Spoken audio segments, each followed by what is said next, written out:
네, 오늘은 사사기 13장 1절에서 5절까지 말씀인데요. 거룩한 자를 쓰시는 하나님이란 제목으로 같이 함께 말씀을 나누겠습니다. 오늘 본문 말씀을 보면 삼손이 태어나는 배경을 기록하고 있습니다. 그런데 삼손이 태어났던 시기는 이스라엘 백성들이 또 하나님 앞에 악을 행하여서 40년 동안 블레셋 사람들의 손에 넘겨졌던 때를 기록하고 있습니다. 이방 민족들에 의해서 또 고난을 당하고 있던 시기에 또다시 하나님께서 새로운 사사를 통해서 이스라엘을 구원하시는 모습을 본문이 기록하고 있는데요. 그런데 오늘 본문을 보면 삼손이 사사로 세워지는 모습을 기록하고 있는데 이제까지 하나님께서 사사로 세우셨던 사람들의 모습과는 조금 다른 모습이 있습니다. 한 가지 다른 점이 있다면 이스라엘 백성들이 하나님께 부르짖었던 과정이 삼손이 세워지는 모습 속에는 없습니다. 이제까지 사사들을 하나님께서 세우실 때 모습을 보면 이스라엘 백성들이 이방 민족들에게 고난을 당해서 하나님께 부르짖는 모습이 나옵니다. 하나님을 향하여서 우리를 구원하여 달라고 부르짖는 모습이 나오죠. 그리고 나면 하나님께서 다시 이스라엘을 구원하시기 위한 사사들을 세우셨는데요. 그런데 삼손의 경우에는 그런 모습이 없어요. 이스라엘 백성들이 하나님께 부르짖는 모습이 나오지 않습니다. 본문을 보면 전혀 그런 내용이 나오지 않습니다. 단지 자녀가 없는 한 가정에서 하나님께서 자녀를 허락해 주시는 모습, 그 모습만 기록되고 있습니다. 우리 2절, 3절 말씀을 한번 보겠습니다. 소라 땅의 당의 단지파의 가족 중에 마누아라 이름하는 자가 있더라. 그의 아내가 임신하지 못하므로 출산하지 못하더니 여호와의 사자가 그 여인에게 나타나서 그에게 이르시되 보라 내가 본래 임신하지 못함으로 출산하지 못하였으나 이제 임신하여 아들을 낳으리니. 아멘. 본문을 보면 단지파 사람 중에 마노아라고 하는 사람이 있는데 그의 아내가 임신을 하지 못해서 출산하지 못했다 이렇게 기록되고 있습니다. 이스라엘 전체가 하나님 앞에 구원을 요청하는 어떤 부르짖음이 있었던 것이 아니라 그냥 한 가정에 아이를 낳지 못한 여인이 있었는데 이 여인이 아이를 갖고 싶어하는 마음이 있었다는 거예요.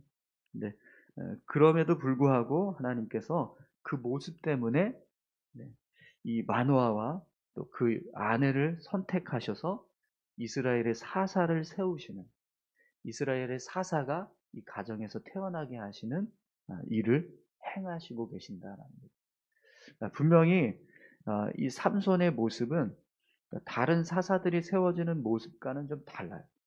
특이한 점이 있다면 이스라엘 백성들이 하나님께 부르짖지 않았다라는 거예요. 그럼에도 불구하고 하나님께서 이스라엘의 구원자로 사사를 세우시는데 이렇게 삼손을 특별히 세우시는 모습을 보게 됩니다. 또 한 가지 특별한 것은 다른 사사들은 출생에 대한 이야기가 없어요. 그런데 오늘 이 삼손만큼은 출생부터 시작해서 이 이스라엘의 사사가 되어지는 모습을 기록하고 있습니다. 그러면 여러분 왜 하나님께서 이렇게 이스라엘 백성들이 하나님을 향해서 부르짖지 않음에도 불구하고 이런 이 마노아라는 사람을 선택하시고 또 그의 아내를 선택하셔서 이스라엘을 구원할 사사를 세우시는 모습을 기록하고 있을까요? 하나님께서 이스라엘 백성들이 자신들을 구원해 달라고 부르짖지도 않는데 먼저 하나님이 지금 선택하셨다는 말이죠. 왜 하나님께서 이 마노아와 그의 아내를 선택하셨을까요? 특별히 다른 수많은 사람들 중에서 하필이면 왜 이 마노아와 또 그의 아내를 선택하셨습니까? 여러분 오늘 본문 말씀을 통해서 우리가 이 마노아라고 하는 사람을 좀 깊이 생각해 봐야 되는데요. 여러분 앞에서 우리 다른 사사들의 모습들을 볼 때 이 사사 시대의 특징이 하나 이게 우리가 알 수 있다라는 것을 예 보게 되는데요. 사사 시대의 특징 중에 하나가 뭐냐면 가정의 모습이 가정을 세우는 모습이요. 예. 굉장히 자녀들이 많았다라는 거. 그죠? 예. 어떤 사사들 같은 경우에는 많게는 70 명의 자녀가 있었습니다. 그리고 적게는 30 명이 30 명의 자녀들이 있었던 것을 우리가 앞에 있는 사사들의 모습을 통해서 보았는데요. 사사 시대의 특징은요. 이렇게 자녀들이 굉장히 많이 있었다라는 거예요. 또 이스라엘 백성들이 이전의 모습도 보지만 자녀들이 굉장히 많습니다. 그런데 이 자녀들이 많게 하기 위해서는 여러분 어떤 일이 있어야 되죠? 어떤 과정이 필요하죠? 아, 하나님께서 세워주신 가정이 사실은 일부 다처제, 죄송합니다. 일부 일처제예요. 그렇죠? 하나님께서 남자와 여자를 만나게 하셔서 가정을 세우게 하십니다. 그래서 한 가정을 이루게 하시는데 지금 사사시대의 특징은 뭐냐면 일부 다처제. 한 남자애가 한 여자를 이렇게 만나는 게 아니라 여러 여인들을 만나서 자녀들을 낳는 모습이 사사시대의 특징이라는 거예요. 그럼 여러분 왜 이런 일들이 일어날까요? 네. 사실 이 가정이 세워지는 모습은 하나님께서 주관하시는 모습입니다. 여러분 자녀들은 누가 낳게 하시는 거죠? 하나님이 주시는 거잖아요. 네. 생명은 하나님께서 우리에게 허락하시는 겁니다. 그런데 사사시대의 특징은요. 하나님께서 생명을 허락해 주셔서 그 가정이 성장해가는 모습이 아니라 사람들이 자녀가 없으면 계속해서 다른 여인을 만나서 다른 여인을 취해서 계속해서 자녀들을 낳는 그런 모습이었다는 거예요. 만화 같은 경우에는요. 그런데 오늘 본문 말씀을 보면 자녀가 없었다라고 기록을 하고 있습니다. 사사시대의 일반적인 가정의 모습은요. 자녀가 70명 혹은 30명 이렇게 여러 명의 자녀들이 있는 그런 모습이었다는 거예요. 근데 그렇게 되기 위해서는 여러분 어떤 일이 필요하냐면 일부 다처제여야 돼요. 근데 이 일부 다처제는요. 하나님 보시기에 합당한 모습이 아닙니다. 어, 야곱과 같은 경우에도 여러분 그 가정이 세워지는 모습을 보면 선한 방법으로 인해서 그 가정이 세워지지 않아요. 이 라반이라고 하는 삼촌이 야곱을 속여서 아내가 생기는 거잖아요. 네. 첫째 아내, 둘째 아내가 생깁니다. 그리고 그들의 이제 종들로 인해서 또 가정이 세워지고 이런 가족들의 모습, 이 가정 구성원의 모습은 분명히 하나님이 원하시는 창조 질서의 모습이 아니에요. 그런데 그런 식으로 가정이 세워지면서 자녀들이 생깁니다. 네, 이 야곱의 경우에는 뭐 특별한 하나님의 섭리가 있어서 그렇게 되었지만 이 사사 시대의 경우에는요, 이것이 일반적인 어떤 가정들의 모습이었다는 거예요. 대부분의 가정들이 그런 식으로 해서 가정을 세워가고 있었다는 거예요. 그런데 특이하게 이 마노아는 오늘 본문에 나오는 마노아는요, 자녀가 없었다라고 기록되고 있어요. 아내가 임신하지 못하고 자녀를 출산하지 못했다라고 기록되고 있습니다. 그럼 여러분 사사시대의 특징을 고려하면 이 만호의 가정도 아내가 자녀를 낳지 못했을 때 어떻게 이 문제를 해결할 수 있을까요? 또 다른 아내를 취하면 돼요. 그렇죠? 혹은 뭐 첩을 들인다든지. 그러니까 이 아내가 자녀를 낳지 못하면 또 다른 아내를 맞이해서 자녀를 낳으면 되지 이렇게 해서 문제를 해결하면 된다는 겁니다. 그런데 오늘 본문에서는요. 그런 모습이 없어요. 마노아의 아내가 임신하지 못해서 아이를 출산하지 못했다 이렇게 기록되고 있어요. 그러면 왜 이 마노아는 다른 아내를 취해서 아이를 출산하지 않고 이 아내와 같이 기다리고 있을까요? 그냥 자녀가 없는 그런 상태로 살고 있을까요? 하나님께서 자녀를 주시는 걸 기다리고 있었다는 거예요. 하나님이 이 가정에 자녀 주실 때까지 다른 인간적인 방법을 취하지 않고 기다리면서 하나님께서 허락해 주시기를 바라고 있었다는 거예요. 여러분, 그러면 한번 생각해 보십시오. 수많은 사람들이 다 어떤 자녀를 얻기 위해서 이렇게 한 사람, 두 사람, 여러 사람의 아내를 취하고 그렇게 가정을 세워갑니다. 그게 일반적인 사람들의 모습인 거예요. 그 사회에. 그런데 나는 그렇게 하지 않아요. 하나님께서 우리 가정에 자녀를 주실 때까지 기다려야지. 우리 아내가 지금 임신을 하지 못해서 출산을 하고 있지 못하지만 언젠가 하나님께서 우리 가정에 자녀를 주시겠지. 이런 마음을 가지고 다른 아내를 취하지 않았다. 그랬을 때 여러분, 그 모습을 한번 생각해 보십시오. 수많은 사람들이 그렇게 가정을 세워가고 있을 때 마노아의 가정은요, 하나님을 기다리면서, 하나님의 뜻을 기다리면서 가정을 세워가기를 원했다. 그 모습이 하나님 앞에서 선하게 비춰졌다는 거예요. 그래서 하나님께서 수많은 사람들 가운데 특별히 마노아의 가정을 선택하셔서 삼손이라고 하는 아들을 허락해 주셨다는 거죠. 여러분, 모든 사람들이 다 똑같이 어떤 같은 방식으로 삶을 살아간다 할지라도 그 방식이 하나님이 원하시는 뜻이 되지는 않습니다. 그렇죠? 네. 많은 사람들이 이렇게 살아가면 그게 다 하나님이 원하시는 방법이 될 수 있을까요?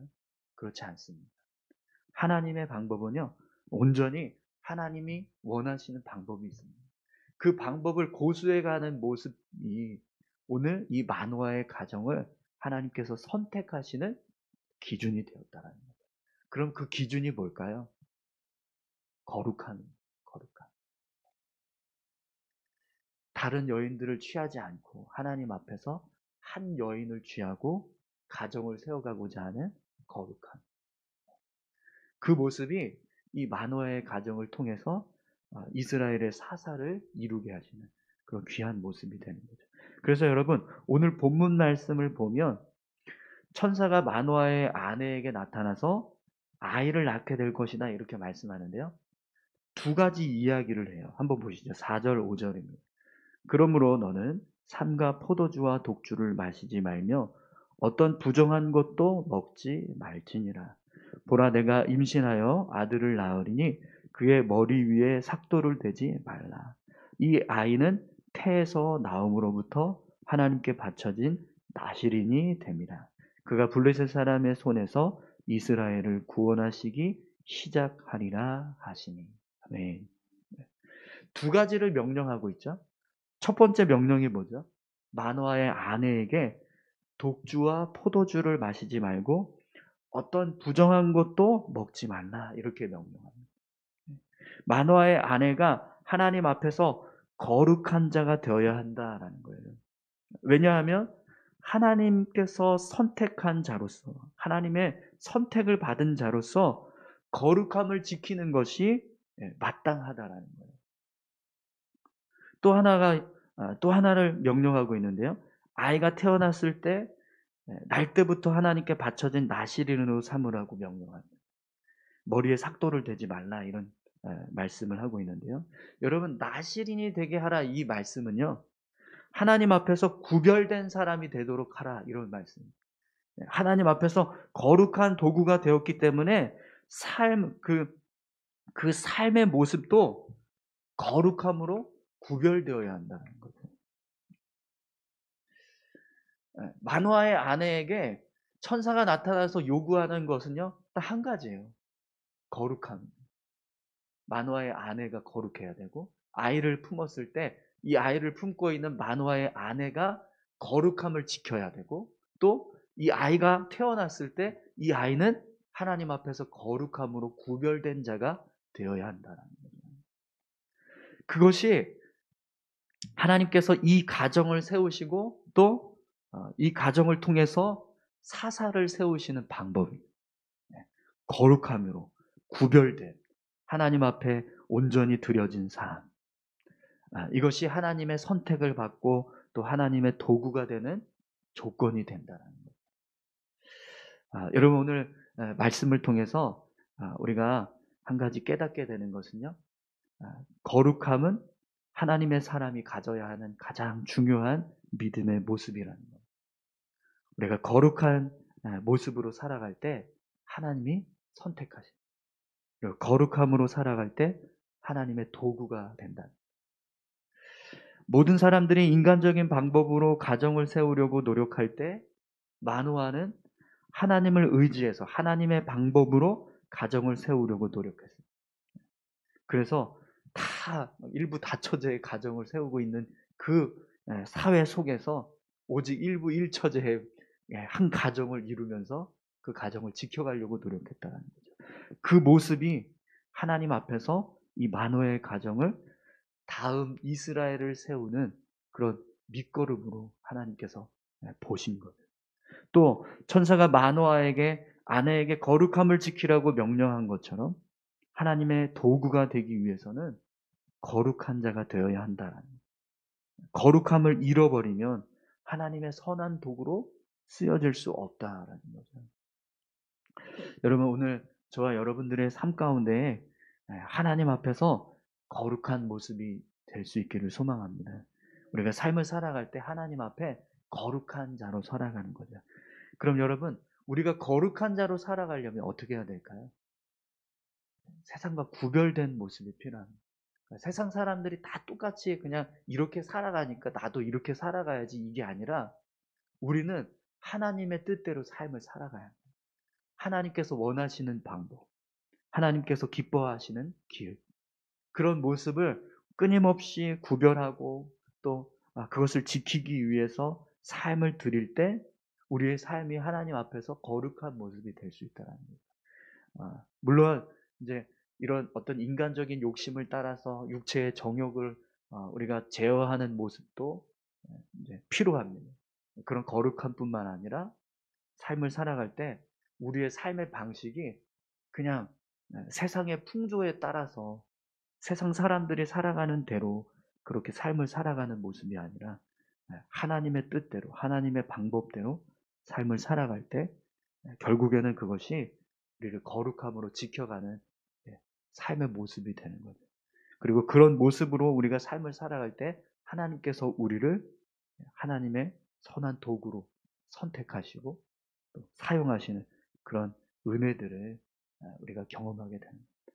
오늘 저와 여러분들의 삶이 거룩한 자, 구별된 자, 하나님 앞에서 세상 사람들과 다른 하나님의 방법을 쫓아서 삶을 살아갈 수 있는 그런 믿음의 삶이 되시기를 소망합니다. 우리 다 같이 함께 기도하실까요? 함께 기도하실 때 하나님 이 마노아의 가정을 선택하시는 하나님의 모습, 오늘 그 모습을 보고 있는데 거룩함으로 구별되기 위해서 하나님 앞에 삶을 살았던 마노아, 그리고 천사가 그의 아내에게 나타나서 거룩하라, 부정한 것을 먹지 말고 또 아이에게도 하나님 앞에서 구별된 모습으로 삶을 살아갈 수 있도록 그렇게 명령하는 모습을 보게 됩니다. 하나님의 선하신 도구로 쓰임받기 위해서는 거룩한 삶을 살아가는 모습이 필요합니다. 오늘 우리의 삶이 하나님 앞에서 거룩한 자 될 수 있게 해달라고 같이 함께 다 같이 기도하겠습니다. 하나님 아버지 감사합니다. 우리의 삶을 인도하시고 함께 하시는 은혜 주님 감사합니다. 우리가 세상 가운데서 삶을 살아갈 때 세상 사람들과 똑같이 아버지 하나님 구별됨 없이 살아가는 것이 아니라